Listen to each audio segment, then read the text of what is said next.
Bueno, vamos a revisar entonces el temita este que había quedado pendiente que habla sobre el corazón. No, esta clase guarda bastante relación con lo que nosotros repasamos sobre los vasos sanguíneos, así que pues en ese sentido es bastante lineal, por así decirlo. Esto, y vamos a hablar un poquito sobre esto, ¿no? Más o menos usted sabe algo del corazón, de algún tipo de orientación al respecto, no es un órgano misterioso, no es desconocido, por lo tanto, pues el asunto no debe ser así tan abstracto ni tan complicado. Sé que el corazón late constantemente, ininterrumpida, sincrónicamente, y eso pues ocurre, muchas veces, mira que según el libro, 40 millones de veces al año, 7.500 litros de sangre al día. Eso realmente es mucho volumen. Con todo un corazón, uno siempre le atribuye como que lo malo a la grasa, ¿no? Como que un corazón con mucha grasa es un corazón malo. Y eso es como un fundamento que está establecido por la sociedad. En la sociedad está mediáticamente satanizada la grasa. Entonces, eso es falso, porque anatómicamente un corazón debe tener su grasa, el epicardio, porque eso es perfectamente normal desde el punto de vista anatómico. Si tú un corazón con mucha grasa, tú dices, pero eso no es lo que está mal. Tienes que saber hasta este punto del curso que lo que está mal es un corazón irónicamente con mucho músculo, un corazón hipertrófico. Eso es lo que estaría incorrecto en un corazón. Ya hemos hablado que eso se relaciona con los pacientes hipertensos, que pues los hipertensos es una estadística pues que uno de cada cuatro, pero probablemente sea más porque pues cuántas personas realmente saben que lo son como tal. Bien. Y bueno, sobra decir que la muerte cardiovascular es la número uno a nivel mundial. O sea, cuando tú ves estas imágenes así, eso molesta porque pues eso lo hace la gente que quiere ganar reconocimiento mediático pues en este mundo actual donde pues el que mejor maneja una red social aparentemente es el que más tiene derecho a el conocimiento. Bueno, son unos tiempos bien ambiguos, la verdad. Bien. Hablando del corazón, entonces vamos primero a comenzar a hablar de la falla cardíaca. La falla cardíaca, pues, es un espectro final de enfermedad. O sea, el corazón, su mecanismo de bomba está fallando secundario a algo. O sea, puede ser que lo que falle sea el mismo acto de bomba del corazón. Puede ser que tengas problemas porque el corazón se llene, que es una disfunción de tipo diastólica.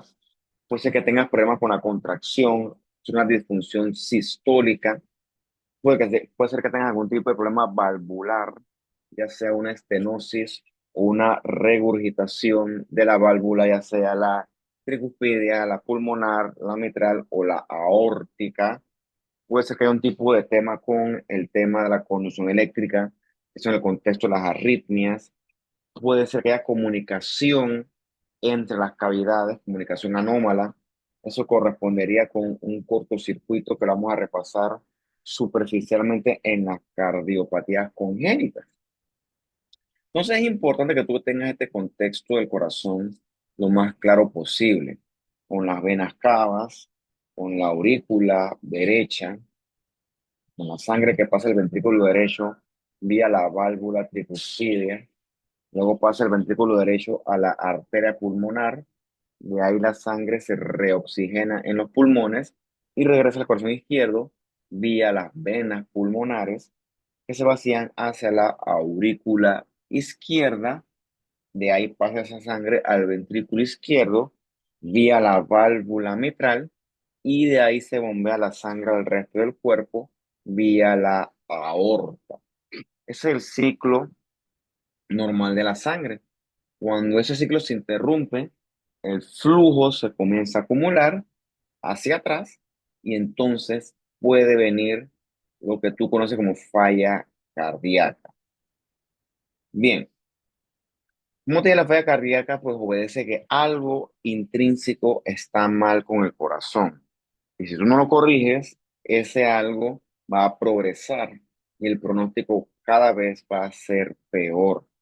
Entonces, en la falla cardíaca, el corazón que debería bombear sangre hacia adelante no lo puede hacer.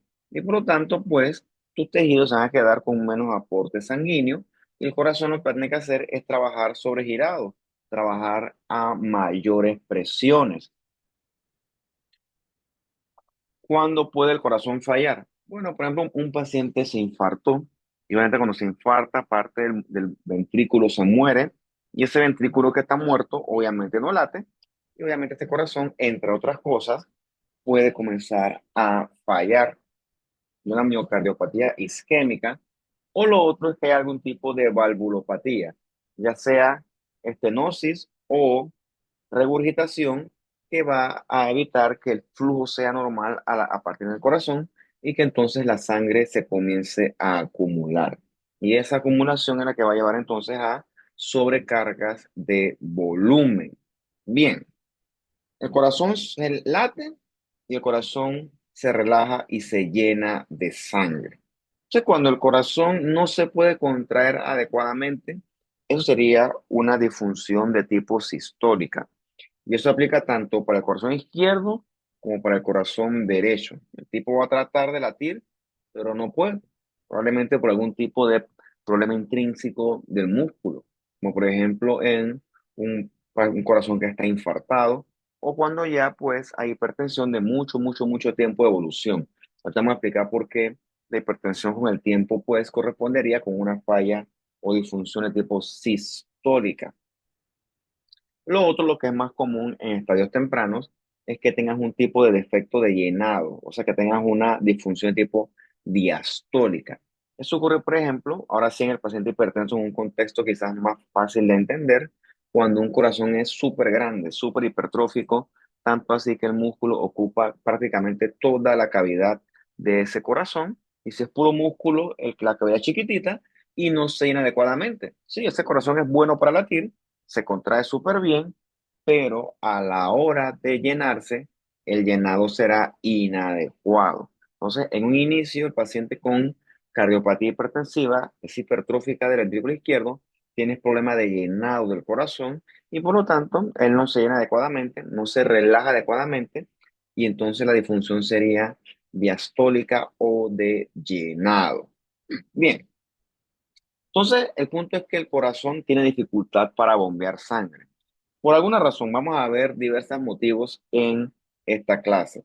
El punto es que el corazón va a comenzar a trabajar a mayores presiones, con mayor fuerza. Va a tratar de esforzarse más para poder bombear esa sangre correctamente hacia adelante.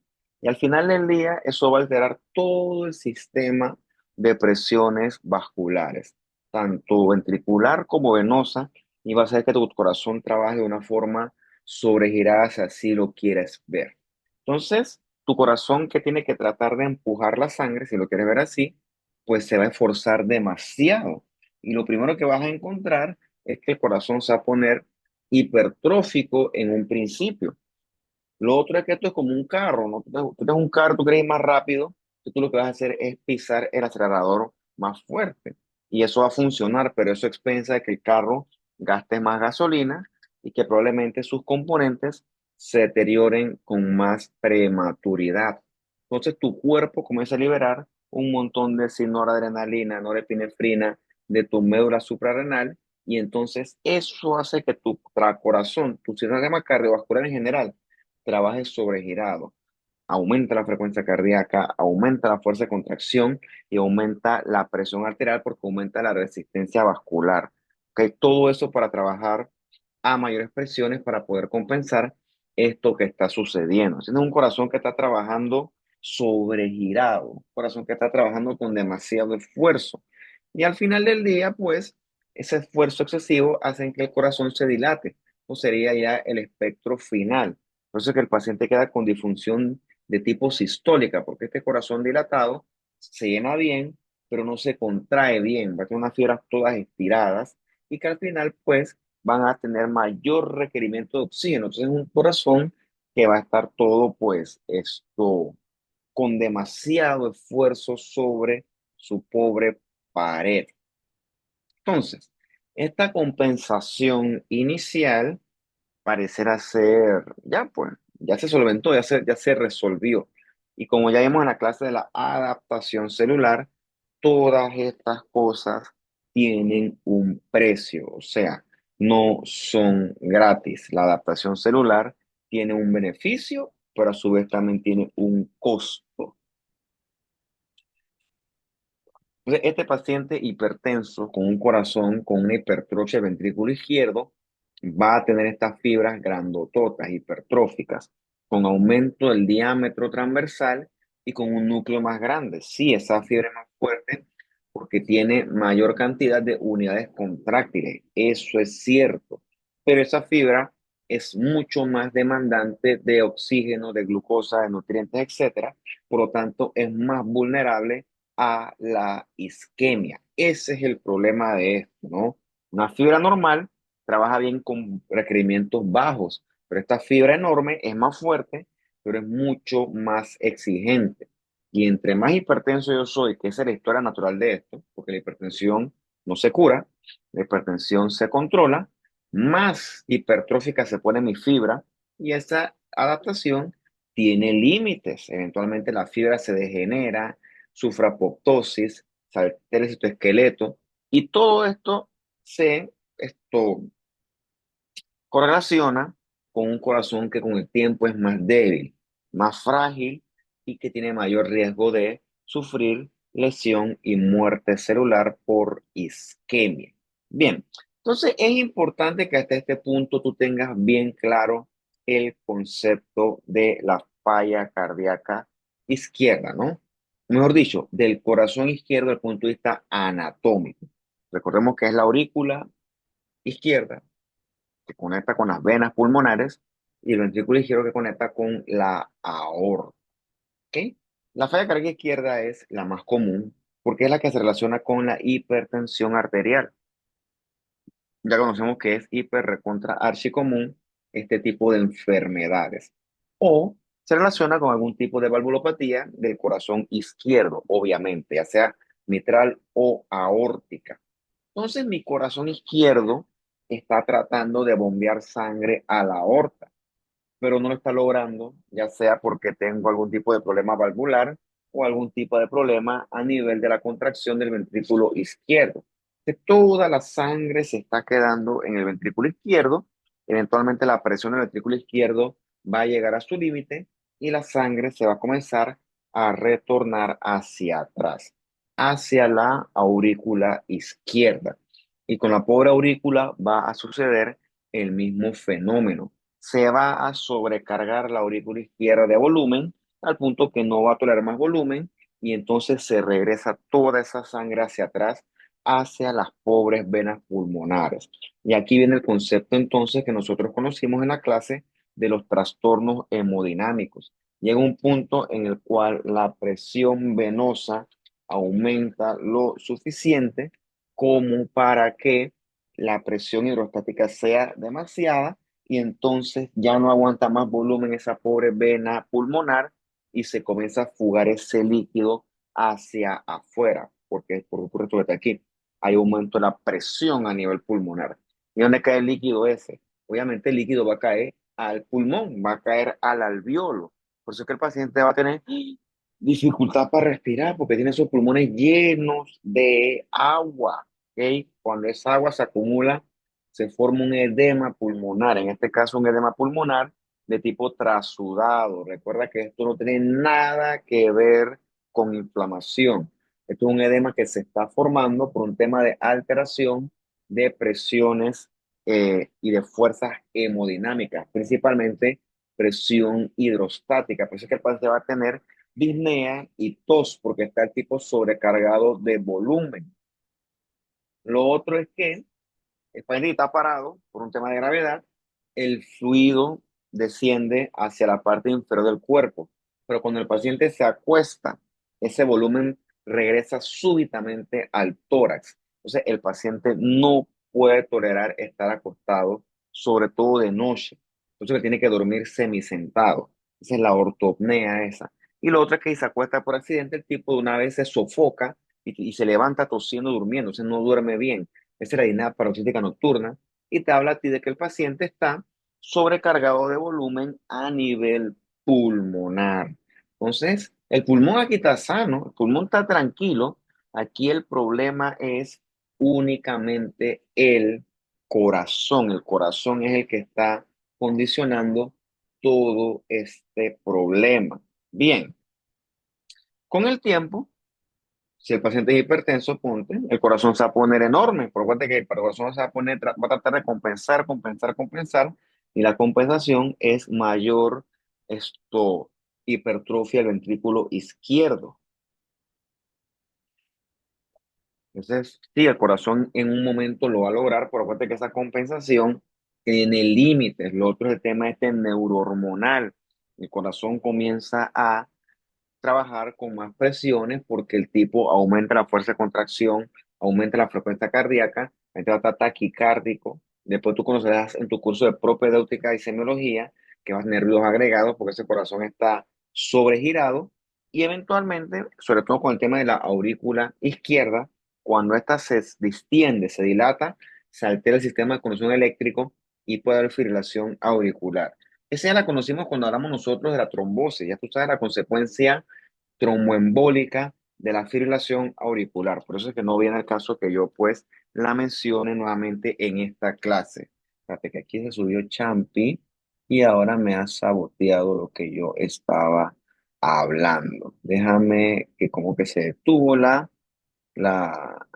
diapositiva. Vamos a poner aquí y vamos a volver a transmitir. Gracias por el sabotaje. Bien. Entonces lo otro es que la sangre que debía estarse bombeando hacia la aorta se está quedando atrás, estancada en los pulmones. Entonces mi cuerpo no va a recibir su sangre. El cerebro no recibe sangre, el paciente va a estar débil, va a estar mareado, puede tener síncope. Esa es tu tarea, buscar qué es un síncope. Lo otro es que a los órganos periféricos tampoco le va a llegar la sangre. Un órgano que es especialmente sensible a este tipo de disminución de perfusión es el riñón. El riñón va a sentir que le llega menos sangre, porque no es que va a sentir, es que de hecho le está llegando menos sangre y el riñón va a pensar que el paciente mínimo está perdiendo volumen. Y eso no es cierto. Lo que pasa aquí es que el volumen está todo mal distribuido. En este caso, el volumen se está quedando todo en los pulmones. No hay hipovolemia, lo que es una depresión del volumen circulante efectivo. ¿Ok? Todo está en los pulmones. El paciente no es que está perdiendo volumen y entonces se va a activar por parte del riñón el sistema renina-angiotensina-aldosterona. Entonces, vía la renina-angiotensina, ese paciente con falla cardíaca, que quizás era hipertenso, si no lo era, va a quedar más hipertenso, eso por una parte, y gracias a la aldosterona va entonces él a reabsorber más sodio y agua a nivel renal. Entonces, eso lo que empeora es el volumen intravascular y empeora la presión arterial y obviamente empeorará el, la sobrecarga de volumen y el edema. Por eso es que estos pacientes, repito, entre otras cosas, su problema es la sobrecarga de volumen. Por eso es que este paciente se beneficia, ya te puedes ir imaginando, de los diuréticos. Él lo que tiene que hacer es deshacerse de ese exceso de volumen para poder, pues, tolerar mejor, entre otras cosas. Bien, entonces el problema de este paciente, número uno, es el corazón. Estamos de acuerdo con eso.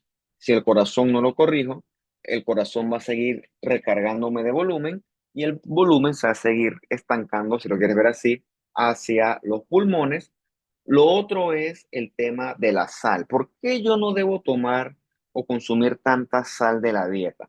Entonces aquí tienes que trasladarte tú a tu curso de, creo que es fisiología, cuando uno habla de la clase de los líquidos y electrolitos. Entonces recordemos que tu cuerpo moviliza agua entre compartimientos, esto en función de la concentración, sobre todo de sodio de los compartimientos.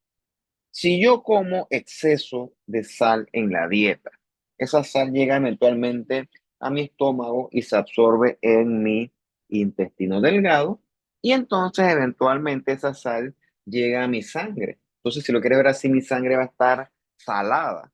O sea, lo digo en términos sencillos para a ver si entienden, ¿no? A ver, yo espero que se la meta, ¿no?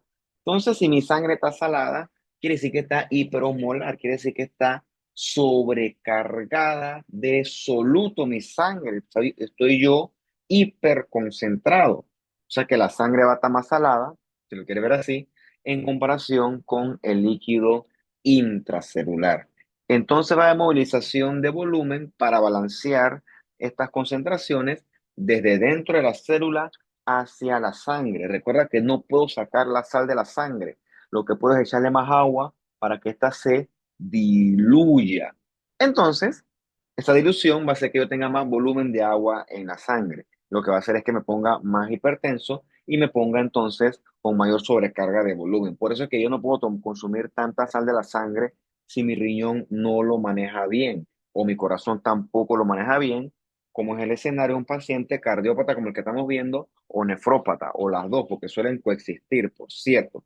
Entonces, este paciente con falla cardíaca, su problema es el volumen, por eso es que él se beneficia de los diuréticos que tú habrás conocido o estarás conociendo en tu curso de farmacología.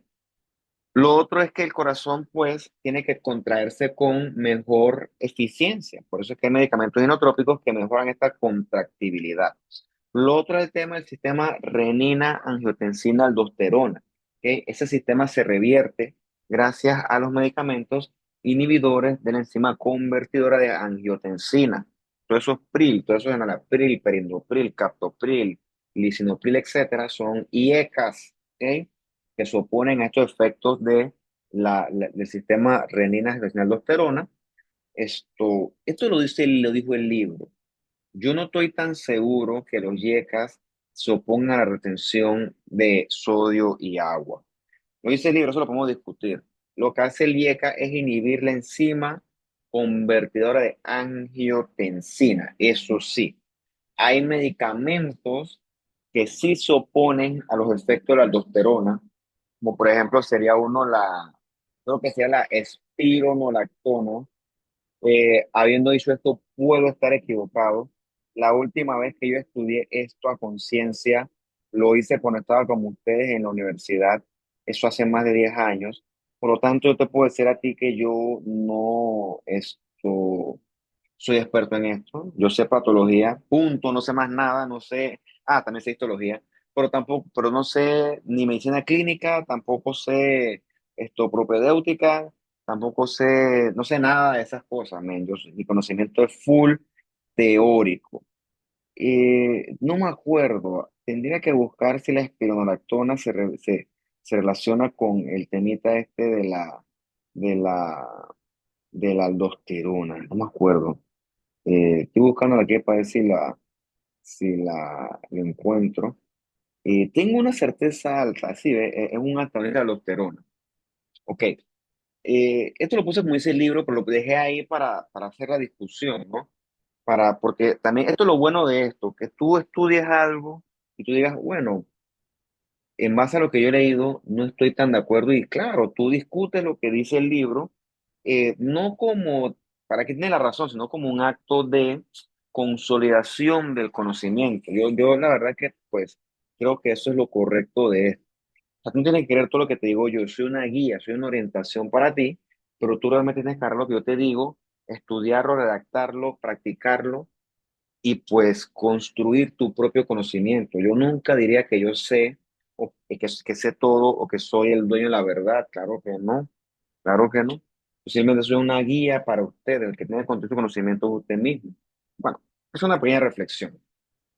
Los otros medicamentos que son muy útiles aquí junto con los IECA son los jarados, que son esos antagonistas receptores de angiotensina, que ahí creo que están los ibersartán y compañía. Mira, cuando estaba en la universidad hace 10 años, esos medicamentos servían para remodelar el corazón. Yo imagino que hasta el punto de hoy, 10 años después, esos conocimientos deben estar mucho más consolidados, ¿no?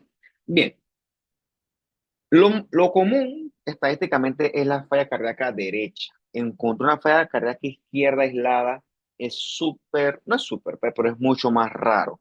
Lo que suele pasar es que la falla izquierda aumenta tanto la presión a nivel pulmonar que la sobrecarga de volumen y de presiones se extiende al corazón derecho y entonces el corazón derecho comienza a fallar. ¿Ok? Suele ser una falla pues mixta. se comienza en el lado izquierdo. Pero bueno, ¿qué ocurre cuando hay falla cardíaca derecha? Bien, tú siempre ves aquí en estos cortes del corazón, si un corte este coronal, que el ventrículo izquierdo es mucho más prominente, mucho más grueso que el ventrículo derecho. Eso es porque el corazón izquierdo maneja presiones mucho más elevadas que el corazón derecho. ¿Ok? El corazón derecho trabaja a presiones mucho más bajitas. Entonces, para que tú tengas una falla derecha pura, tienes que tener algún tipo de aumento de presión en la circulación de la arteria pulmonar. O sea, que el ventrículo derecho está tratando de bombear, pero la arteria pulmonar se está resistiendo. Entonces, hay hipertensiones pulmonares, y lo otro que puedes tener es una valvulopatía pulmonar, una estenosis pulmonar, por ejemplo. Entonces, pues, cuando eso ocurre, tu corazón derecho va a tratar de bombear sangre, pero va a tener dificultades, al punto que el corazón derecho se queda toda la sangre en el ventrículo derecho y de ahí entonces pasa a la aurícula derecha y de ahí entonces al sistema de las venas cavas. Entonces la cava va a tratar de vaciarse al corazón derecho, pero no va a poder y toda la sangre se queda en vena cava superior e inferior. No en un orden específico, pero lo que ocurre es que, por ejemplo, las venas yugulares se van a distender. ¿Por qué aumenta la presión venosa yugular? Porque la yugular conecta con el, es decir, la aurícula, conecta con la vena cava superior, y como esta está sobrecargada de volumen, ¡blup! Se va a inflar la vena yugular, se va a inflar, se va a ingurgitar por aumento de exceso de presión. Lo otro es que por un tema de gravedad, todo ese exceso de volumen se va hacia abajo, se va hacia la parte más vital del cuerpo, o sea, se va hacia los miembros inferiores. Todo ese volumen que debería estar recirculando al corazón se va hacia miembros inferiores y entonces, pues, en las pobres venas de este medio inferior, la presión hidrostática va a aumentar muchísimo al punto que la sangre se va a comenzar a fugar y entonces va a existir edemas de miembros inferiores. Entonces, así como el equivalente de la falla cardíaca izquierda era el edema pulmonar, aquí en la falla derecha es el edema de miembros inferiores. Por eso es que tú lo ves el corazón, de repente con falla cardíaca, con el corazón derecho comprometido, y las piernas hinchadas, porque todo el volumen se está yendo distalmente hacia las extremidades inferiores. Y lo otro es que también toda esa circulación se acumula, o gran parte ya se acumula, en el sistema venoso visceral. ¿Ok? Eventualmente hay hipertensión portal porque hay sobrecarga de volumen con eventual ascitis. Creo que esa la discutimos, se mencionó en la clase anterior de los vasos sanguíneos. Bien, entonces hasta este punto definitivamente un corazón izquierdo en falla cardíaca, lo primero que va a hacer es que va a estar el ventrículo izquierdo súper hipertrófico, ¿no? Lo primero que ocurre.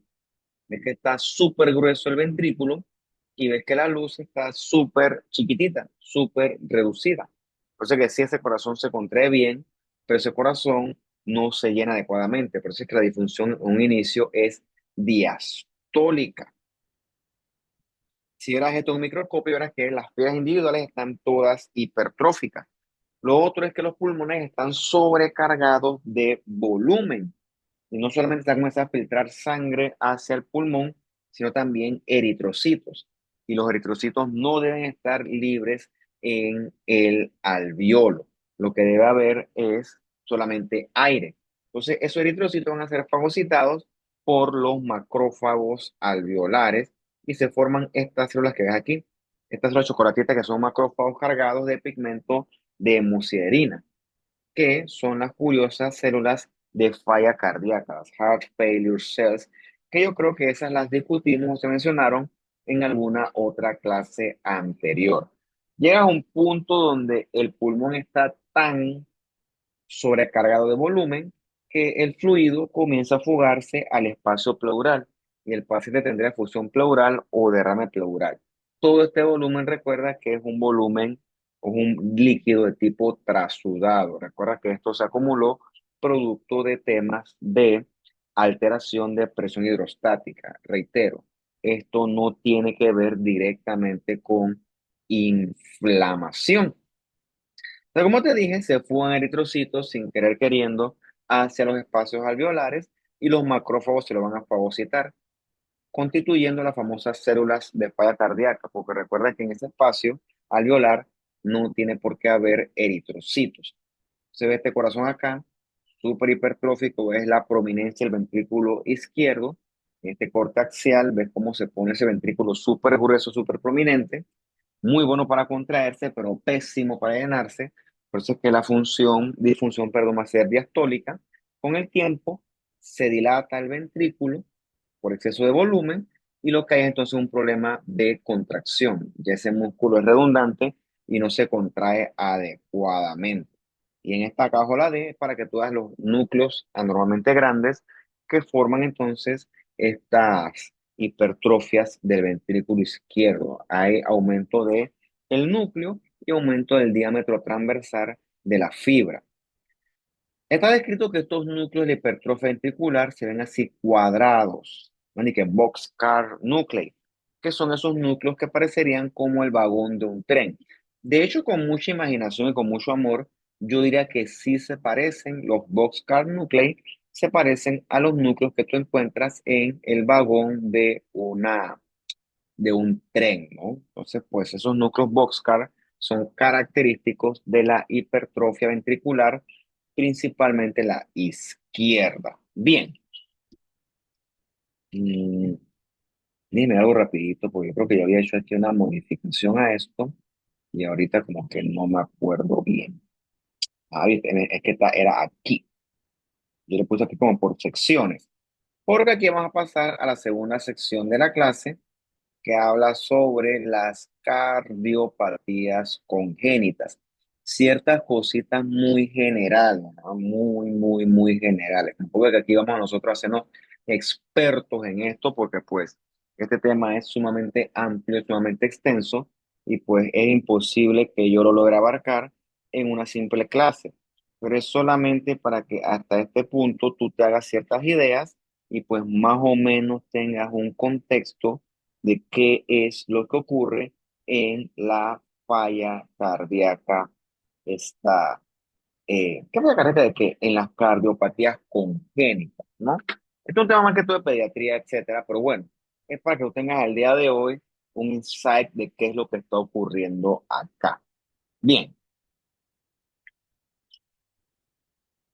estas cardiopatías congénitas que son presentes, son cardiopatías que están presentes en el momento del nacimiento, son estadísticamente pues relativamente frecuentes. Antes pues tenían una alta fatalidad, pero hoy gracias a los manejos médicos y quirúrgicos, el paciente tiene mejor pronóstico. Hay una clase de pediatría que en las últimas ediciones del curso, la verdad es que yo no estoy dando porque usted da un curso extenso de pediatría. Entonces esa clase que yo tengo preparada, pero que hace tiempo que no voy, habla de un montón de cosas, que sí cosas infecciosas, que sí cosas nutricionales, cosas muy clínicas. Entonces pues yo no le veo mucho fundamento a que yo les hable de eso cuando usted eso teóricamente lo debe ver en su curso de pediatría. Me molesta porque el programa del curso me pone a hablar de eso y me pone a hablar de mama como en 10 minutos. O sea, ese programa está desfasado, lamentablemente. O sea, los patólogos no vemos pediatría clínica, por Dios. Para eso existe lo que se llama pediatra. Los patólogos vemos enfermedades neoplásicas como tal como la de la mama. A eso yo sí le prestaría más atención, pero bueno. O sea, que a mí me acusaron en la latina que dicen que yo daba mucho cáncer en latina. Ah, que me salí del programa del curso y yo daba mucho cáncer. Yo me quedé como que, aguanta, tú me estás a mí acusando que yo soy un profesor que da mucho cáncer. Cuando a mí me dijeron eso, yo me quedé como que, cha, tú me estás jodiendo, tú me puedes estar hablando en serio. Tú me estás diciendo que yo soy mal profesor porque yo hablo de mucho cáncer. Yo me quedé como que, cha, yo me tengo que ir de aquí, loco. Es verdad, porque acá eso es lo que yo todos los días. Un hospital aquí en Panamá, no un hospital no en la NASA, ni en Marte, ni en Júpiter. Aquí en Panamá. Ah, no, no ni sigo, porque eso tema me molesta.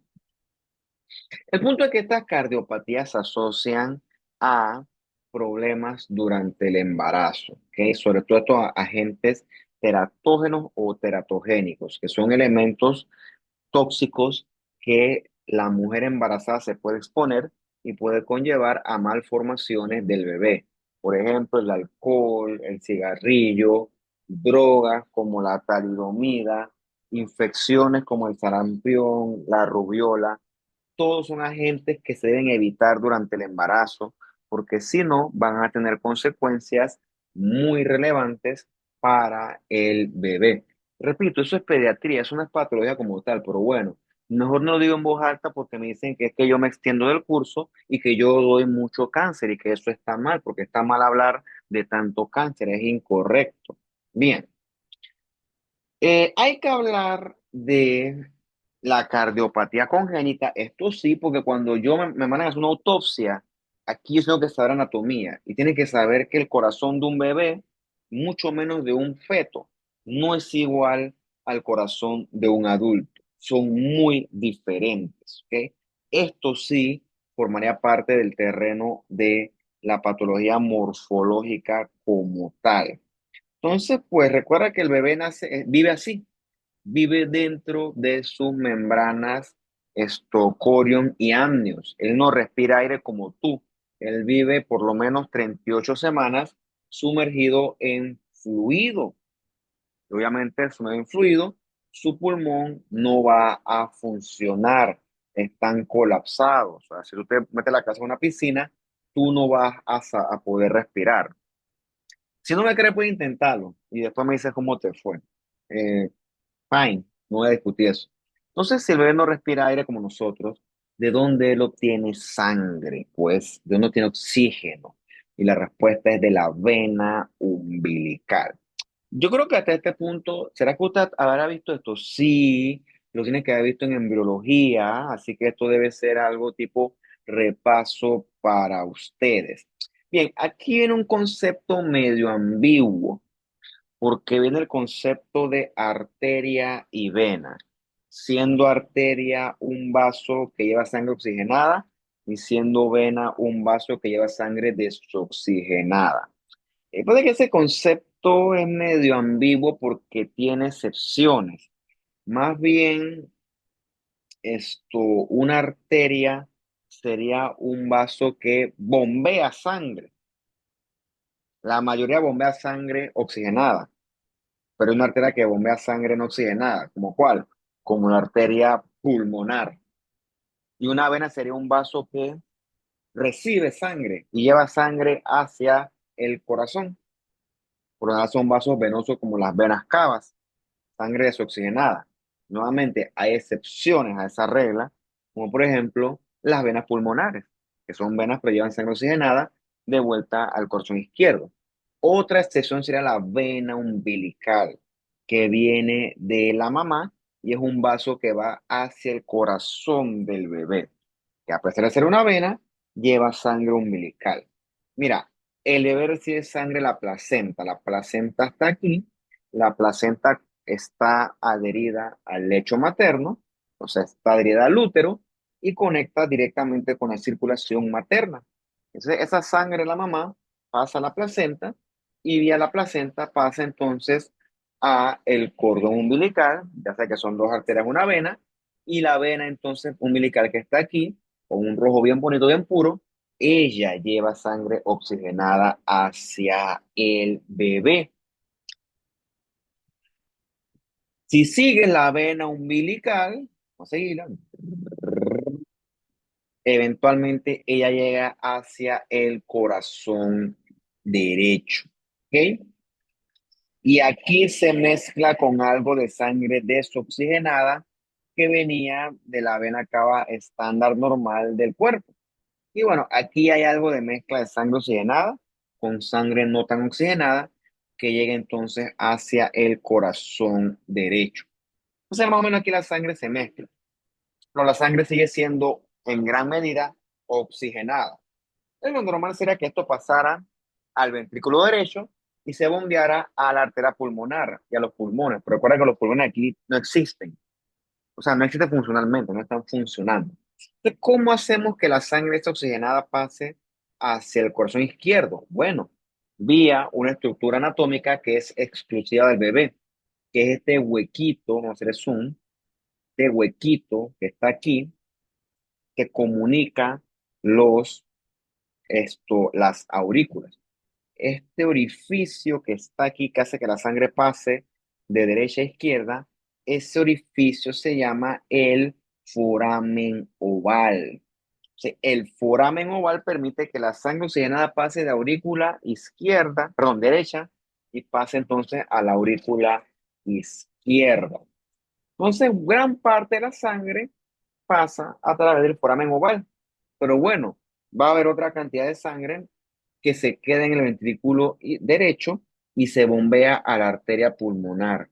Entonces, ¿qué pasa con esa sangre? Bueno, aquí hay otro sistema de comunicación propio del bebé. Bombeo esa sangre a la arteria pulmonar y en vez de ir a los pulmones, esa sangre va directamente a la aorta vía una comunicación especial del bebé que se llama el ducto arterioso. Y el ducto arterioso comunica arteria pulmonar con la aorta. Entonces, de esa manera, mi sangre pasó del lado derecho al lado izquierdo sin tocar los pulmones. Entonces, así es como funciona entonces la circulación del bebé. El pulmón nunca recibe sangre porque la sangre pasa de derecha a izquierda por medio del foramen oval y número dos por medio del ductos arterioso. Eso entonces ayuda a que todo el cuerpo del bebé se mantenga debidamente oxigenado. Bueno, eventualmente en un embarazo normal a término, eventualmente las 38 semanas se acaban, se terminan y entonces viene el parto y el bebé lo sacan de sus bolsas y el bebé llora o respira por primera vez. Y ese acto cambia muchísimo las presiones a nivel torácico, ¿ok? Hace que los pulmones se expandan y eso como que succiona todo el fluido hacia los pulmones. Y por fluido me refiero a la sangre que se va hacia ahora sí los vasos pulmonares.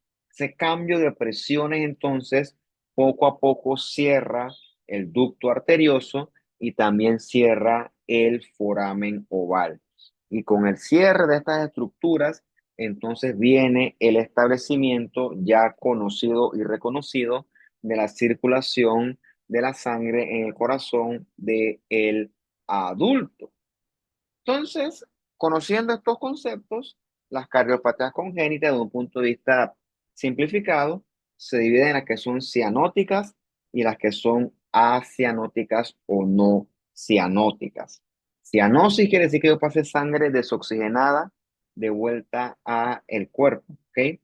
De alguna forma, la sangre no oxigenada está pasando hacia el corazón izquierdo. Entonces, ¿qué cosas llevarían a que mi corazón del lado izquierdo, del derecho, pase sangre al izquierdo? Bueno, lo primero es que tengas un defecto en el septo interventricular que haga que la sangre pase de derecha a izquierda. Bien, si tienes solamente un septo allí, no va a pasar la sangre así, porque recuerda que el ventrículo izquierdo maneja presiones mucho más grandes que el derecho. Por lo tanto, la sangre pasa de izquierda a derecha. ¿Ok? Por lo tanto, no debe haber cianosis en un defecto aislado del septo interventricular. Para que eso ocurra, tiene que haber una condición donde la presión del ventrículo derecho sea tan grande que ahora sí la sangre pase de corazón derecho al corazón izquierdo. Para que eso ocurra, tiene que haber ciertas condiciones que suelen cumplirse en la tetralogía de Fallot. ¿Ok? Tetralogía obedece a cuatro elementos. Lo primero es el defecto en el septum interventricular. Lo segundo es la hipertrofia del ventrículo derecho. Lo tercero es la estenosis de la válvula de la arteria pulmonar. Y lo último es esta aorta cabalgante. Mira, tienes aquí un problema que tienes la arteria pulmonar cerrada, ¿ok? Está estenótica. Entonces, esa estenosis va a hacer que el ventrículo derecho trabaje con demasiada fuerza. Con el tiempo se va a poner hipertrófico. Es el volumen, la prominencia del ventrículo derecho, ¿ok? Eso lleva a un aumento de presión tan grande del lado derecho que la sangre se comienza a pasar de derecha a izquierda. O sea, esta sangre azul desoxigenada pasa hacia el ventrículo izquierdo y el paciente, el bebé, comienza a bombear entonces sangre desoxigenada a la aorta y por eso es que se pone azul, literalmente. Se pone el bebé cianótico. Cada vez que el bebé hace esfuerzo, va a tener vasodilatación arterial periférica. Cuando llora, cuando come, cuando hace ejercicio, va a tener ese tipo de vasodilatación. Y eso favorece que haya más paso de sangre del lado derecho al lado izquierdo. O sea, eso favorece que el paciente, pobrecito, se ponga más y más y más cianótico. Entonces, ¿cómo él revierte eso? Bueno, él puede revertir eso aumentando la presión arterial, aumentando la resistencia arterial sistémica, aumentando las resistencias del lado del corazón izquierdo. Eso lo logra el niño ponerse en esta posición de squat, de cuclillas. Y tú ves, bueno, eso se ve. Esos niños hacen ese movimiento instintivamente, se ponen así, ni saben por qué están haciendo, su cuerpo les indica que lo hagan, porque ese movimiento aumenta las presiones del lado periférico y lado izquierdo y revierte el cortocircuito y por lo tanto deja de pasar sangre desoxigenada hacia el lado izquierdo. Entonces el niño lo hace naturalmente y realmente eso lo alivia bastante. Sobra decir que esta no es la solución pues eventualmente es ser manejo de tipo quirúrgico. Otro tipo de enfermedad es la transposición de grandes vasos. Esta sí es totalmente anómala e incompatible con la vida, porque aquí tú tienes entonces el ventrículo derecho que comunica con la aorta y el ventrículo izquierdo que comunica con la arteria pulmonar. Y ambos circuitos trabajan divorciados, trabajan en paralelo, nunca se comunican. Entonces, mientras el bebé está dentro del útero, no pasa nada porque tienes tu foramen oval y tus ductos arteriosos funcionando adecuadamente. El problema es cuando el bebé nace, que estos sistemas nunca comunican y por lo tanto la sangre nunca se oxigena. Eso es fatal, ¿ok? Aquí el manejo, si eso no se opera, si el manejo no es quirúrgico, ese pobre bebé pues no va a poder sobrevivir. Bien. Lo otro es que puede haber es comunicaciones de las cavidades, ya sea un defecto en el septum auricular o el ventricular. Recordemos que si el defecto está aislado, no va a haber cianosis, porque la presión del lado izquierdo es mucho mayor a la presión del lado derecho. Entonces la sangre pasa es del lado derecho al lado izquierdo y pues esa cardiopatía no será cianótica. Entonces si va a tener una sobrecarga mayor del ventrículo y del lado derecho. Y la última cardiopatía que veremos, porque repito, estas son generalidades, es el ducto arterioso persistente, ¿no? Recordemos nosotros que el ducto arterioso comunica es con la aorta, con la arteria pulmonar y que al momento del nacimiento esto debe cerrarse. Entonces el ducto este arterioso persistente significa que él sigue patente, que él no se ha cerrado. Bueno, si él no se cierra, en un principio no pasa mucho porque la presión de la aorta es mucho mayor que la presión de la arteria pulmonar. Por lo tanto, la sangre va a pasar de la aorta a la arteria pulmonar y el paciente pues no debe tener ningún tipo de cianosis. Pero lo que sí es cierto es que esto va a aumentar el trabajo del lado izquierdo, porque el corazón izquierdo está tratando de bombear sangre a la aorta y gran parte de esta sangre se va a regresar a la arteria pulmonar. Entonces el ventrículo izquierdo va a tener que trabajar como fuerza para mantener ese volumen y eventualmente ese corazón va a estar sobregirado y ese trabajo extra lleva a que el paciente tenga con el tiempo una falla cardíaca. No contento con eso, todo ese volumen de sangre que va a la arteria pulmonar aumenta la presión de la arteria pulmonar, aumenta el trabajo del ventrículo derecho y puede llevar eso a falla cardíaca derecha. Puede aumentar tanto el volumen del lado derecho que se revierte el tema de presiones Y ocurre algo similar a las presiones derechas como la tetralogía de Fallot. La presión derecha es tan grande que entonces se comienza a enviar sangre desoxigenada vía la aorta por el medio del ducto persistente. Y allí el paciente sí va a estar cianótico, pero claro, ¿no? Eso va a ocurrir en un escenario extremo, o sea, no es la norma que esto ocurra de esta manera. Bien, esa fue la segunda sección de la clase.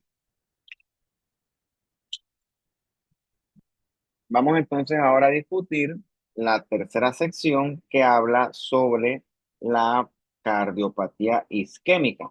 Lo bueno de esta parte es que pues no hay que hablar así tanta cosa, porque la gran mayoría de estos conceptos los vimos con más detalle cuando discutíamos nosotros sobre la aterosclerosis. Por lo tanto, pues, en esta sección de la clase, pues, ese tema de la aterosclerosis puede ser esto obviado debido a que pues eso ya se vio anteriormente. Yo creo que no hay ningún sentido que me ponga que repetir lo mismo y lo mismo y lo mismo. Eso no tiene fundamento.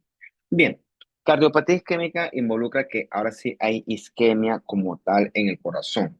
El aporte de oxígeno se quedó corto y ahora sí pues el corazón va a tener evidencia de isquemia como tal. O sea, ya esto superó el alcance de una simple angina. Recordemos que nuestro corazón es extremadamente demandante de energía. Para eso él emplea la fosforilación oxidativa. Ya hemos discutido en algún momento ese término. Entonces el corazón le recortas un poquito de oxígeno y el corazón es muy sensible a eso. Él lo resiente mucho. Entonces, pues es que Dios mío, mira este corazón que está acá. Corazón enorme, súper, hipertrófico. Entonces, ese es el problema, ¿no? Este corazón hipertrófico es muy vulnerable a la isquemia. Por eso es que todo este tema de la enfermedad cardiovascular mata a tanta gente. Porque cuando tú vas a ver pacientes, el paciente se siente bien, pero tiene este corazonzote de acá. Y eso blanquito, eso es el infarto. Da risa que le ponen esta reglita, chuzo. Esta reglita está chiquitita, eso no mide nada. Y bueno, sabes que la principal causa de cardiopatía isquémica es la aterosclerosis que nosotros ya discutimos en las clases anteriores, ¿no? Y claro, este paciente suele ser hipertenso, diabético, obeso, tira línea, ¿no? Tira línea que pues todo esto coexiste. Esta estadística es del libro. Sería interesante utilizar una estadística de acá de Panamá. La verdad es que tuviera que investigar, ni siquiera sé si existe. Pero mira tú, 700.000 personas te hacen un infarto al año y la mitad se muere. Lo bueno de eso es que hoy en día sabemos qué cosas llevan al desarrollo de un infarto. Y al conocer esto, yo puedo evitar que a mí me dé un infarto. ¿Ok? Sabemos que la dieta, el colesterol, la obesidad, la hipertensión, la diabetes, todos son factores de riesgo para que yo desarrolle una enfermedad aterosclerótica y eventualmente un ataque al corazón. O sea, aunque tú no lo creas, hace 60 años o menos, eso no se sabía. O sea, hay cosas que hoy en día que nosotros damos por sobreentendidas y en verdad hace en los años 70 por allá, eso no se sabía. Para el cuento corto, antes se pensaba que el cigarrillo era bueno. Para el cuento corto, yo escucho gente diciendo que el vaping ese es bueno. Entonces, pues, una cosa que nunca debemos subestimar es la ignorancia de la gente. No, la ignorancia tiene un alcance fuera de precedentes, a otro nivel. Bien, entonces también conocemos la fisiopatología de la angina, la aterosclerosis y los infartos. Sabemos el riesgo de trombosis, o mejor dicho, las consecuencias de una trombosis, y por lo tanto también conocemos que se previene con la aspirina. Eso no se sabía antes, ¿no? También tenemos cuarto de urgencia con trombolisis, con manejos tipo cateterismo. Todo eso ha hecho que pues la muerte cardiovascular sea, ya no sé si decir controlada, porque no sé si es la palabra correcta, pero sí sea abordable. Sobra decir que la meta no es hacer un cateterismo, la meta es prevenir el infarto. Entonces, pues todo esto se da porque una arteria se obstruyó hubo tanto flujo turbulento que hay trombosis y entonces viene el inevitable evento, ¿no? Que comenzó con una angina. Dijimos nosotros que la angina se tolera bien hasta un 70% de obstrucción. Luego de ese tema viene entonces el dolor con el esfuerzo.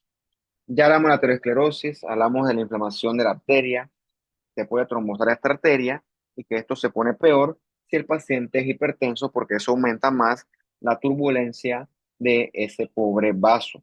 Bien, dijimos entonces que las arterias más peligrosas son las vulnerables, con las placas ateromas vulnerables, porque son placas ateroma más friables, más suaves, que son más propensas de sangrar, de romperse y de trombosarse, ¿no?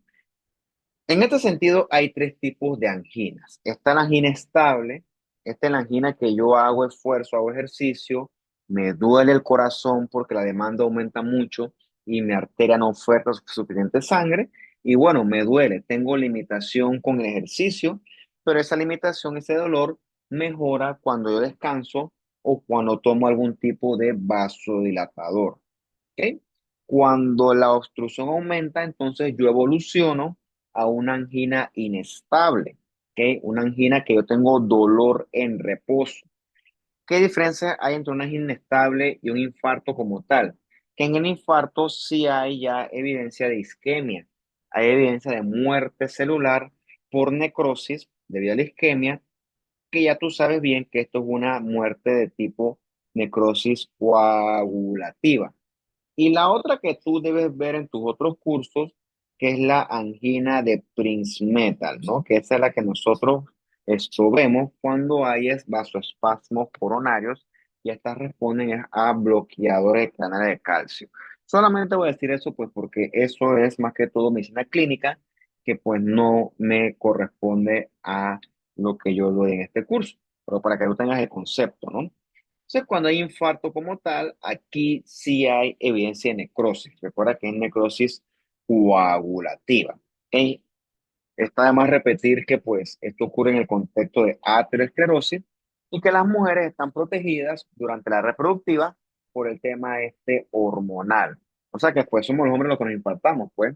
Sí, ya discutimos que la biología pues protege a las mujeres. Los hombres no podemos, habemos, sobramos los hombres, pero las mujeres son más valiosas desde el punto de vista biológico reproductivo. Y no es que sea machista, es que así es la biología. O sea, por ejemplo, una mujer produce cada mes un solo ovocito que sea reproducible. Un hombre produce millones de millones de millones de espermatozoides al día, por Dios. Entonces, pues, biológicamente eso debería enviar un mensaje. Entonces, el infarto viene porque la placa de ateroma se rompió y se trombosó. Y ya sabemos que el trombo es el que llevó entonces súbitamente a la obstrucción inevitable de esa pobre arteria, ¿no? Entonces, esto ocurre porque sangra la arteria, se expone los elementos subendoteliales, las plaquetas se agregan y se forma un coágulo como tal dentro de la arteria, como este que tienes aquí, y el paciente allí inevitablemente sí se infartará. Esto es lo que buscas prevenir con la aspirina infantil. ¿Qué pasa entonces cuando se bloquea la arteria? Bueno, hay muchos fenómenos que evolucionan en el tiempo. Lo primero, si tapas la arteria es como si tú estás en un carro andando y el carro le quitas la llave, apagas el carro deja de andar. Así pues, ocurre aquí igualito. El corazón deja de andar, el metabolismo aeróbico, o sea que depende de oxígeno, deja de funcionar. Apagaste el corazón, apagaste la mitocondria y entonces la producción ATP se detiene, ¿ok? El corazón, la contractibilidad en minutos deja de funcionar y ya a la media hora, 40 minutos, comienza a haber evidencia de necrosis coagulativa.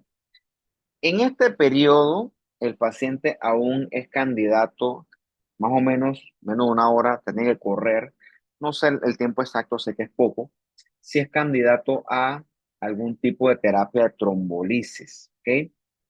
Eh, pero recuerda que eso tiene que tener cuidado por el tema de la lesión celular por reperfusión, por esa acumulación de radicales libres.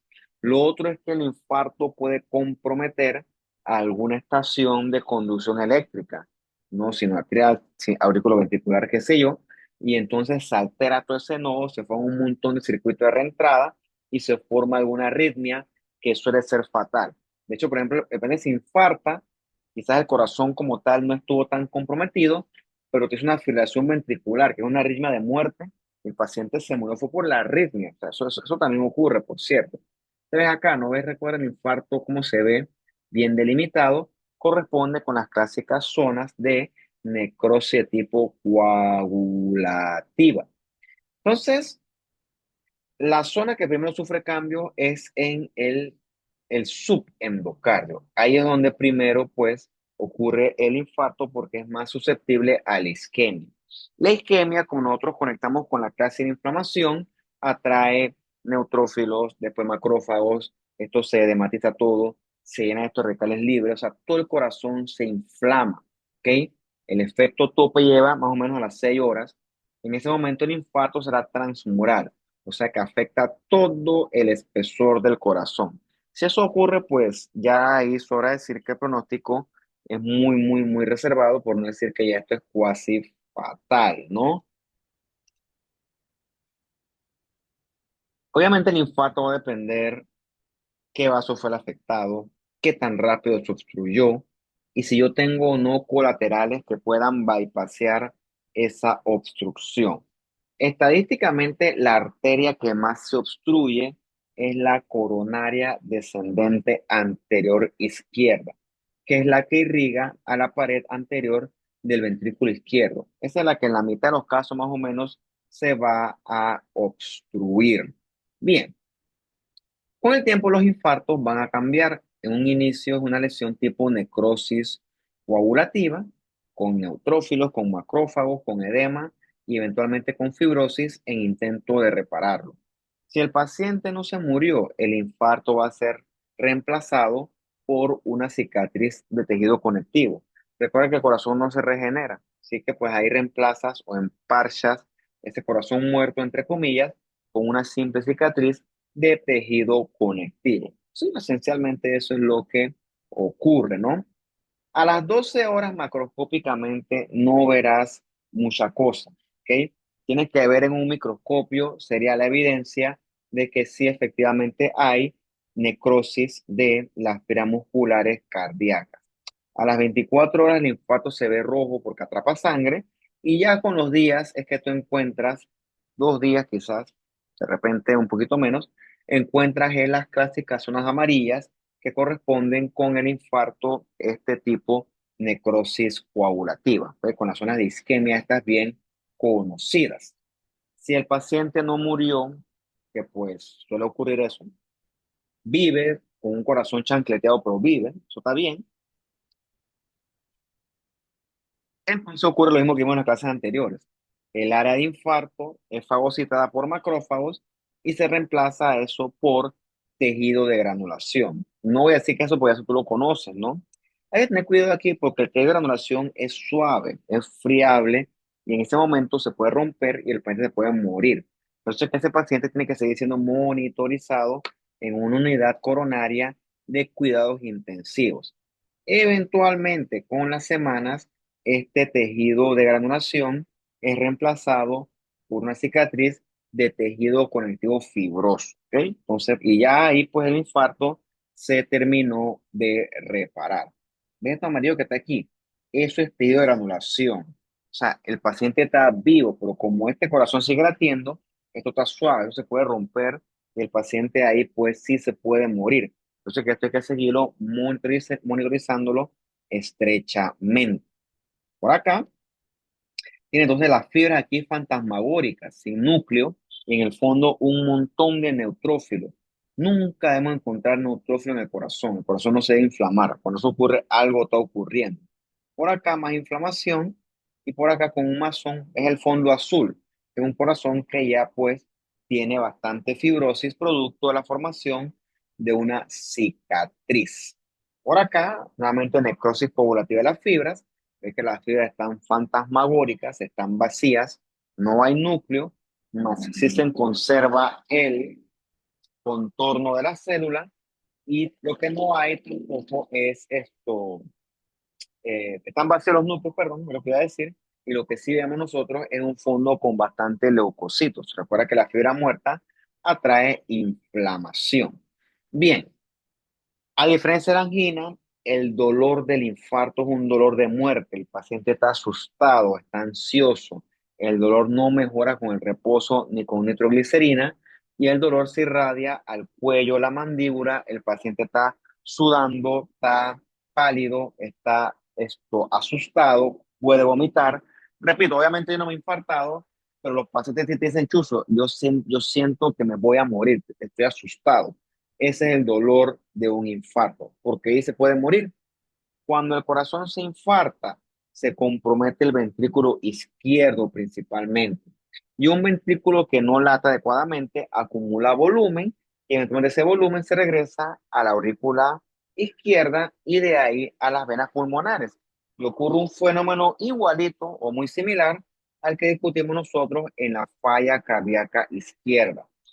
El infarto puede ser tan grande que el corazón, su función de bomba deja de actuar y el paciente tiene un shock cardiogénico, o sea, el corazón no está latiendo adecuadamente. Y en los pacientes diabéticos, que la clase de la diabetes la veremos después, esos pacientes tienen mucha neuropatía. El infarto duele. Entonces, en este paciente, el infarto pues no va a doler y él te va a hacer estos infartos silentes, estos infartos pues sin dolor.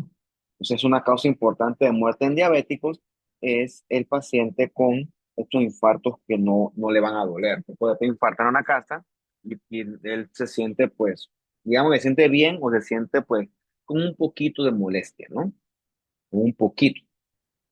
Mira, acá tienes un corazón pues, con una perforación de la pared libre del ventrículo. Se perforó. Eso es fatal, por cierto. Cuando ocurre eso, la sangre se derrama dentro de la cavidad pericárdica, se llena eso de fluido y ocurre entonces estos tamponamientos cardíacos. Te voy a mandar a estudiar cuáles son los tres elementos del tamponamiento cardíaco, porque esa es una pregunta clásica de la semiología y la propedéutica. Te los iba a decir, pero la hace que los investigues y pues puede que yo me acuerde preguntar esto en algún momento. ¿Cuáles son los tres elementos del tamponamiento cardíaco? La triada de alguien. Bien, obviamente un corazón que se infarta, pues si el paciente sobrevive es un corazón que no va a quedar 0 kilómetros, no. Un corazón que va a quedar golpeado, va a quedar con algún tipo de disfunción de contracción, algún tipo de falla cardíaca, algún tipo de grado de pericarditis. Bueno, eventualmente el corazón sí se puede remodelar y se puede salvar. Aquí el problema es que lo que probablemente provocó el infarto en un primer tiempo, probablemente ese elemento sigue existiendo, ¿ok? Con una aterosclerosis, sigue existiendo. Por lo tanto, el paciente, si no se toman medidas radicales, es altamente probable que el evento vuelva a repetirse. El corazón acá ve que está perforado, perforó el ventrículo igual acá, y se rompió un músculo papilar. Acá está todo congestivo el corazón. Acá en la E, todo esto es un trombo dentro del ventrículo, un trombo mural, y acá el corazón eventualmente se dilató. Todas estas son consecuencias posibles de un infarto al corazón. Esto acá es el cateterismo, ¿no? Está la arteria obstruida, llegan por medio de intervencionismo y ponen esta mallita que se expande y esa mallita pues vuelve a establecer la permeabilidad de la arteria. Eso se puede, pero no todo el paciente es candidato a eso y eso pues, esto es caro, por cierto, eso no es barato. Bien, vamos a hacer una breve pero necesaria pausa hasta aquí. Y entonces, pues, déjame seguir con lo que resta de la clase. Dame como unos 3 minutos y ya continúo.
Bueno, ya regresé. Me parece a mí que hemos abarcado un buen grueso de la clase.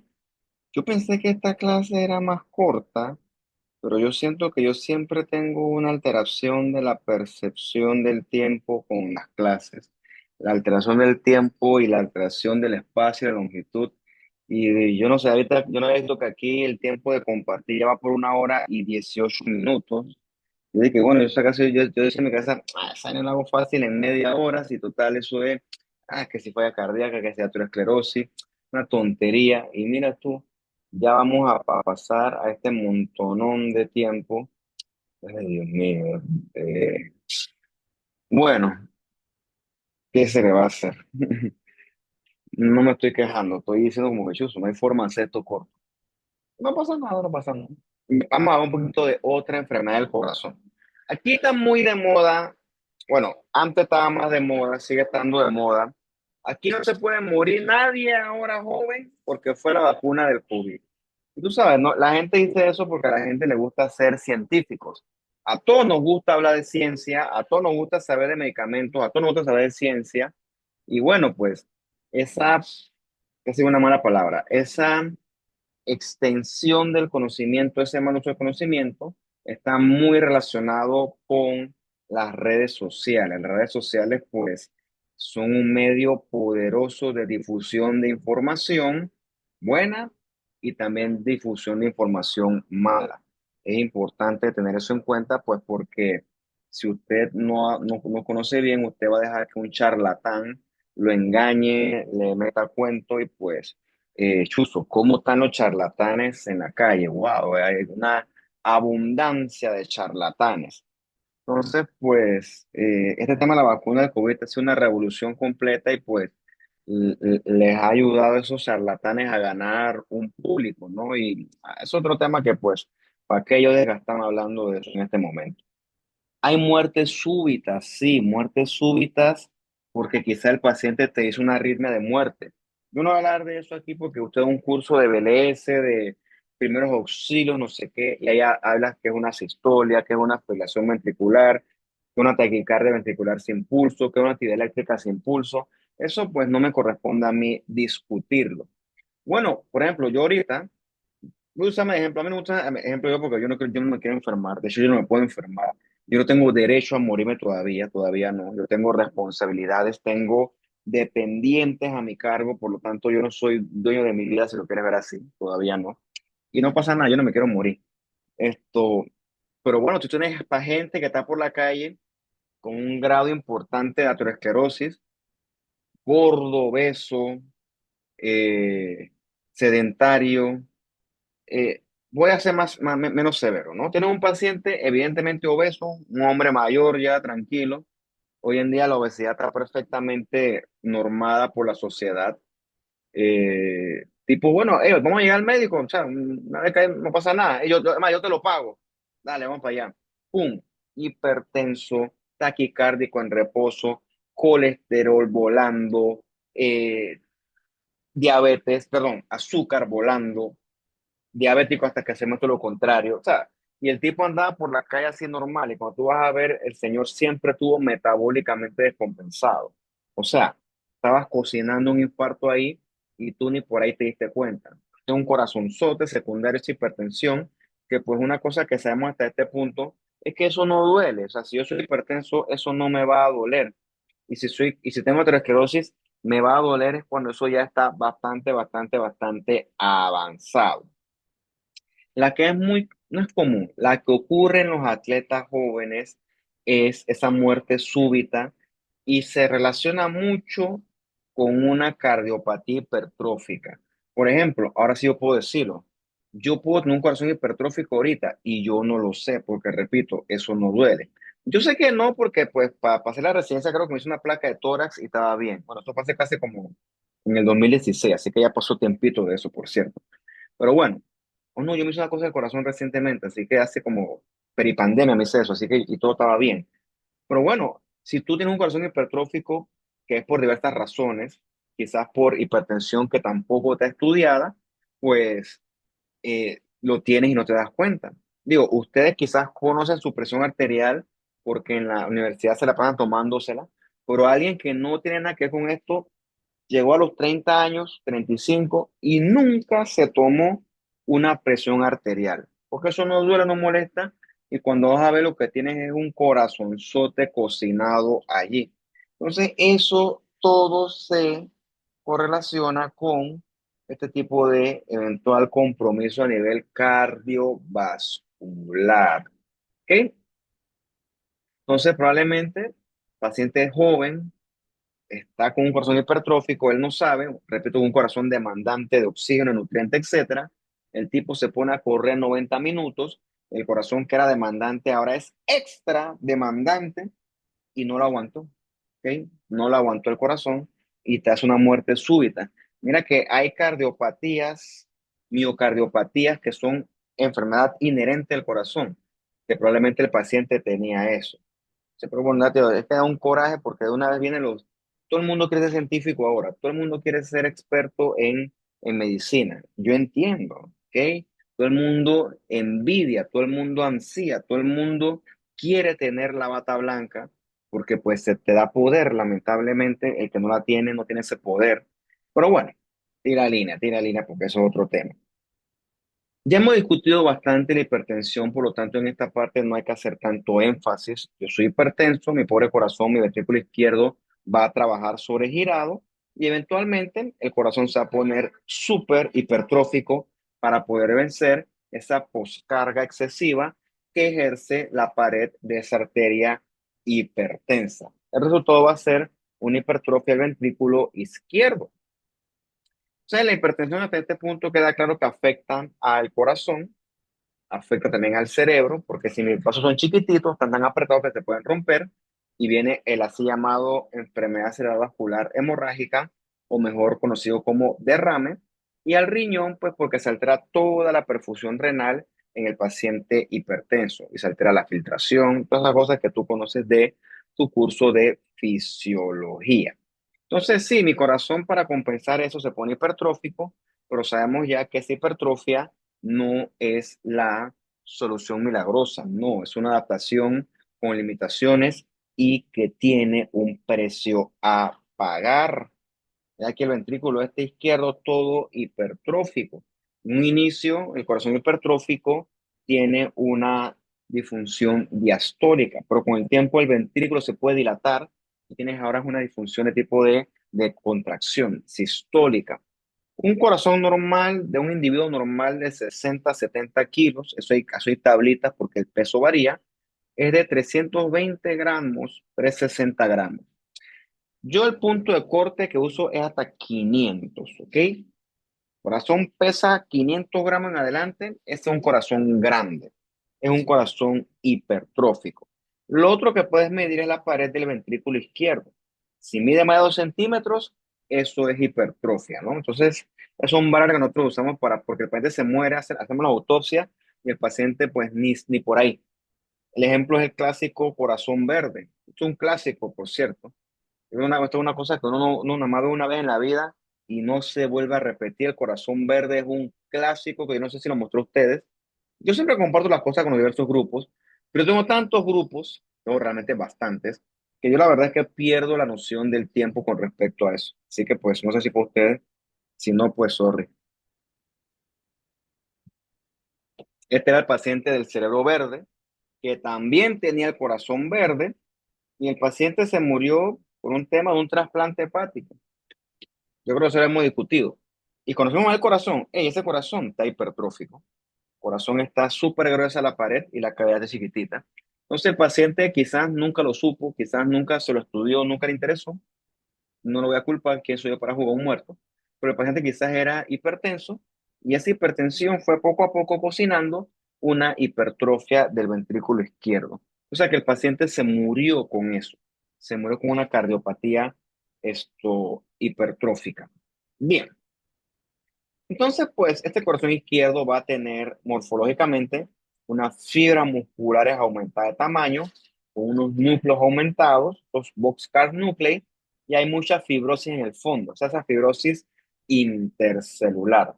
Ciertamente esa fibra se contrae con más potencia, pero recordemos que esa fibra también es más esto propensa a sufrir isquemia, ¿no? Y aquí los clásicos boxcar nuclei en forma de esos vagones de tren.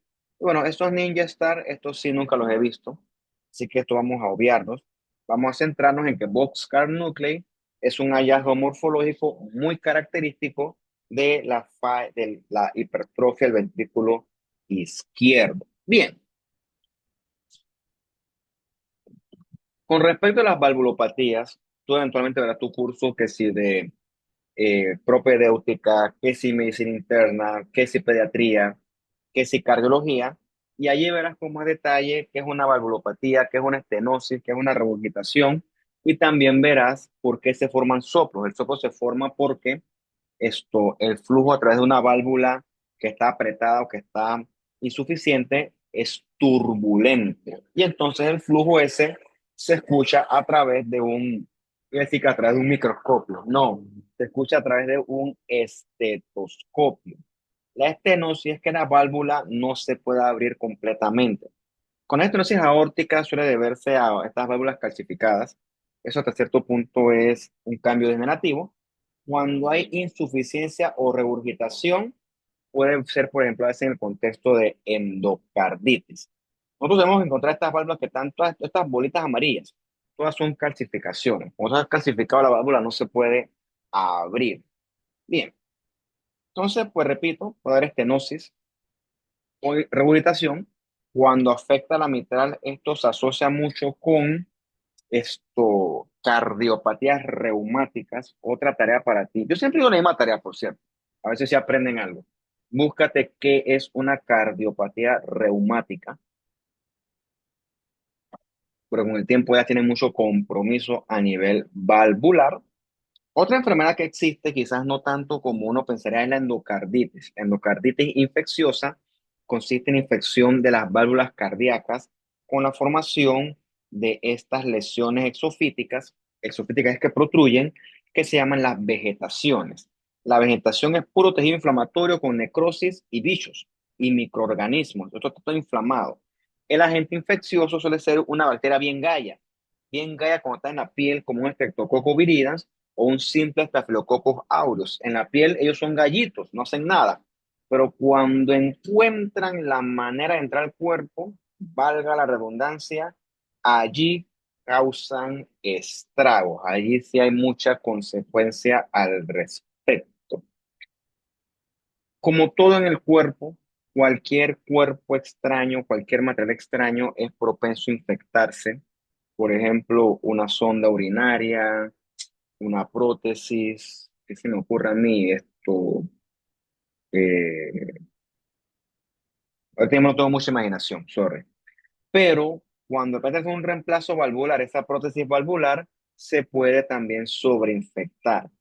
Por ejemplo, si tú te vas a sacar una muela, hay que darte profilaxis para endocarditis porque los bichos de la cavidad oral pueden llegar hasta el corazón. Eso pues está descrito en la historia de la medicina. Yo nunca lo he visto en ese sentido. La endocarditis yo la asocio sobre todo en lo que he leído, es con el uso de drogas IV. IV intravenosas, obviamente. Ahora, yo no sé si en Panamá se hacen drogas intravenosas. La verdad es que yo soy bien ignorante de la calle. Yo nada más voy de la calle al trabajo y al centro comercial y a cosas de recreación sana y ahora familiar. Pero tú me preguntas a mí de droga, de maleantería, de pandilla, de tatuaje, de balacera, yo no sé nada de eso. Y te digo que no me interesa saberlo. Yo soy feliz sin hacer drogas, soy feliz sin andar en ese tipo de ambiente. Digo, yo no estoy diciendo, yo no estoy diciendo que cada quien, ¿no? Si usted creció en un ambiente así, pues cada quien no tiene la culpa. Pero, o sea, yo no sé de eso. Yo estoy destacando mi ignorancia con respecto al tema. Si tú me preguntas a mí si en Panamá hacen drogas y ve, yo diría que no, pero en verdad, yo no lo sé. ¿Ok? Y si usted me aclara eso, bueno, no es que me interese, pero pues no está de más saberlo. ¿Por qué? Porque las drogas IV tienen un contexto importante en la endocarditis. Usted está practicando ahora para sacar sangre. Esto, ya dije que no iba a hablar más de sacar sangre, pues porque cada vez que hago eso me desgasto cardiovascularmente y no vale la pena. Y ahora usted quiere sacar sangre, así que pues sea feliz. Usted quiere sacar sangre y ser feliz. Hey, ¿quién soy yo para evitarle su felicidad? ¿Ah? Soy el que quedo yo como el amargado, como el loco. Yo no quiero ser ninguna de esas dos cosas, no me interesa. Bueno, usted usa alcoholcito, se pone guantes, todo en medida de asepsia, antisepsia, ¿no? Pero el paciente drogadicto le vale madre eso. El tipo reutiliza las agujas, todo es un porqueriero de sangre. Recuerda que los drogadictos son unos antisociales. Y como son antisociales, las normas esas pues no le interesan. Entonces el paciente se inyecta una aguja toda porquería, toda cochina, toda infectada, y esa sangre, perdón, esa aguja va a inocular un montón de bacterias a la sangre. No, no tengo un dibujo, lastimosamente. Las endocarditis, las drogas IV se asocian con endocarditis que comprometen el lado derecho del corazón. Porque si yo me puyo la vena del brazo, eventualmente ese material infeccioso va a llegar vía vena cava al corazón derecho y se altera entonces es el sistema de válvula tricuspidia y válvula pulmonar principalmente. Entonces yo voy a tener fiebre, soplo, porque la vegetación provoca turbulencia del flujo sanguíneo. ¿Ok? Entonces, los pacientes con drogas IV te suelen hacer es esto, y el endocarditis que afecta el lado derecho del corazón. Esto hay que ir con antibióticos y a veces hay que hacer manejo quirúrgico de esas vegetaciones porque son muy grandes. Cuando la vas a ver, es un tejido inflamatorio, neutrófilo con necrosis, con fibrina y con evidencia de colonias bacterianas, o sea, pura porquería. Bien. Bueno, entonces ahora un poquito las miocardiopatías son raras. Y mira, la miocardiopatía es una enfermedad intrínseca del músculo cardíaco. No tiene que ver con hipertensión, con aterosclerosis, no. Aquí tienes un problema genético intrínseco del mismo aparato contráctil de esta esfera muscular. Está la dilatada, que es la más común, la hipertrófica, y está la restrictiva. La miocardiopatía dilatada, es que el ventrículo está todo dilatado, no, como no está dilatado, está delgadito, y va a tener una disfunción contráctil. Se asocia con miocarditis virales, nunca lo he visto, por cierto, y también con quimioterapia, tampoco lo he visto. Como el ventrículo, el músculo está tan delgadito, se contrae con dificultad. Tienes un problema de eyección. Mira tú, una eyección de menos del 25%.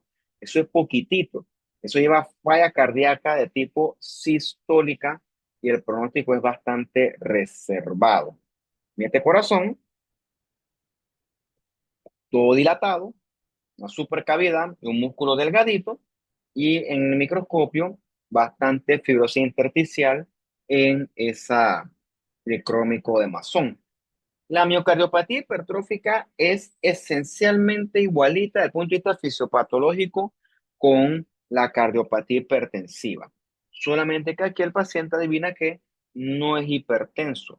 Es lo que tiene es un problema de mutaciones de los genes que codifican su aparato contráctil que hacen que su corazón sea grande, pesado, sea enorme, sea hipertrófico. Ese corazón sí se contrae bien, pero no se llena adecuadamente. Por lo tanto, aquí lo que tendrás es una disfunción de tipo diastólica. ¿Ok? También aquí ese corazonzote súper grande, igual que el anterior, que su homólogo es un corazón que la fibra es muy demandante de oxígeno, por lo tanto el paciente está muy propenso a infartarse. Entonces no hay nada que ver ni con aterosclerosis ni con hipertensión. Esto es un problema intrínseco del aparato contráctil del corazón. Entonces, esta también guarda mucha relación con los atletas jóvenes que están jugando su deporte y Butum se desmayan. Y fue la vacuna del COVID, dicen los científicos de Instagram y de TikTok. Este así me da rabia a mí, la verdad que sí, ese así sí me molesta.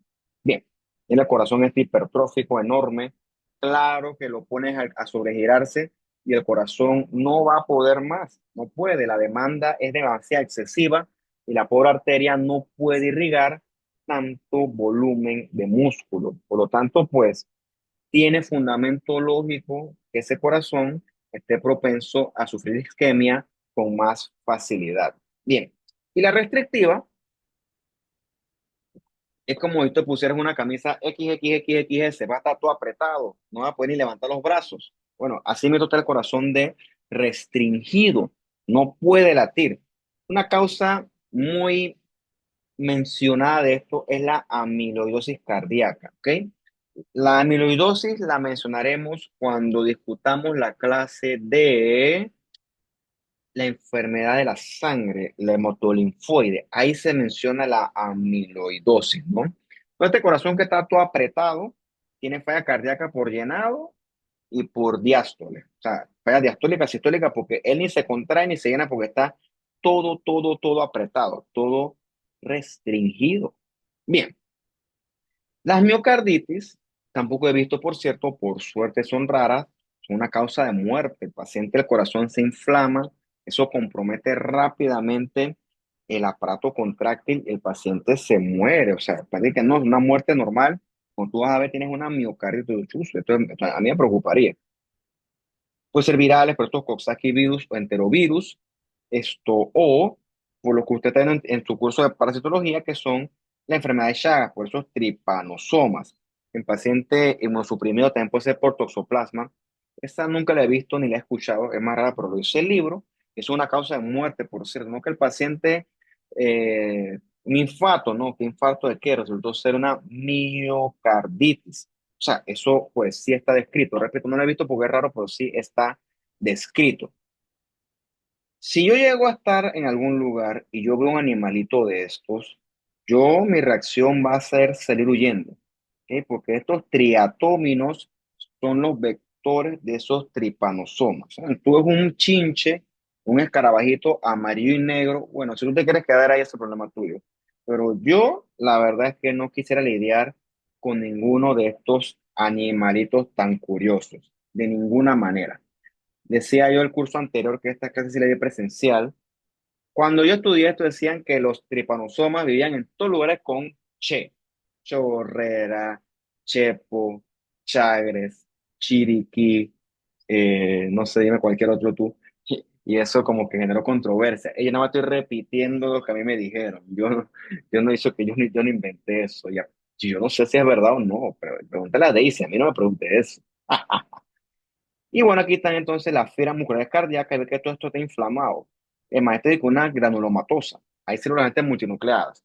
La verdad es que yo nunca he visto eso, porque repito, de un corazón inflamado, eso no es normal. El corazón no se debe inflamar. Y bueno, ya para concluir esto que ha sido un poquito extenso, por suerte el tumor del corazón escala muchas cosas, pues porque no es la norma, ¿ok? Son raros, el tumor primero del corazón es raro, siendo el más común benigno el mixoma. ¿Ya? Mixoma atrial porque suele aparecer en la aurícula izquierda. Estos rabdomiomas, yo nunca he visto tampoco esto porque esto es más que todo de la patología pediátrica. Rabdo obedece a que hay proliferación del músculo estriado del corazón. Es raro, por suerte. Tú no esperas encontrar patología neoplásica en un corazón. Y yo creo que se menciona que el anterior que el angiosarcoma es el tumor maligno más maligno del corazón, porque este sí tuve la oportunidad de ver uno, un tumor pues, o sea, bien maligno, ¿no? Un tumor potente. Bien, como te dije, el misoma cardíaco, se llama atrial, es el tumor más común del corazón. Es un corazón gelatinoso. Él tiene un mixoma. Mixoma es estroma mixoide, un estroma muy hidratado, contiene una gelatina, eso. ¿Ok? Un tumor benigno, pues porque no hace metástasis, no invade, no destruye, pero el problema es que sí ocupa espacio. Como tú lo vas a ver, es un tumor hipocelular, células estrelladas, algunos fibroblastos, y el fondo es así bien hidratado, bien gris. ¿Ok? Una matriz mixoide bien hidratada con células estrelladas, estas grandototas. El problema es que hace efecto de masa y se comporta esto como un trombo de la aurícula izquierda. Eventualmente puede soltar émbolos tumorales que viajan por la circulación y entonces obstruyen. De ahí es que nace la realidad, la real consecuencia de un mixoma atrial, de ese comportamiento como si fuera él un trombo de la aurícula izquierda. El tema este mixoide, bien hidratada la matriz, esto con estas células estrelladas, pero es esencialmente un tumor hipocelular. ¿Listo? Pues uno te revise eso con calma, lo estudia y bueno, si tienes preguntas o comentarios, me las haces llegar sin ningún tipo de problema, ¿no? Bien, chao.